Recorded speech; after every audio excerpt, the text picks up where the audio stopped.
Hi everyone and welcome to another weekly update. Equity markets were in the red last week and the S&P 500 recorded its first 5-day losing streak since mid-February. Investors have turned cautious with global growth concerns mounting, while expectations are increasing that the central banks will soon remove their accommodative support. The meeting of the European Central Bank has already concluded with a moderately lower pace of asset purchases under their Pandemic Emergency Purchase Program for the next quarter, a first step in the reduction in accommodative support. In the US, the increasing number of job openings confirmed that the issue with employment was that employers were not able to find workers rather than a weaker demand for labor. With the end of the government benefits as well as a new scholar year starting, employment is expected to improve in September.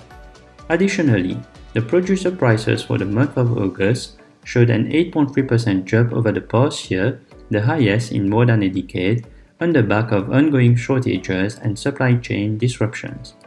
Inflationary pressures are sticky at the moment and will likely settle in at a higher rate than the previous cycle, supporting the argument for the Federal Reserve to reduce its accommodative support soon. Investors will focus on consumer prices this week, which will add more visibility on the inflationary pressures. Still, despite the current sentiment, the wind down of bond purchases will be gradual and is normal when economic conditions have improved dramatically since the lows of the pandemic.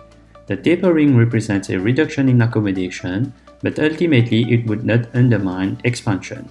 Thanks for listening and I wish you an excellent week.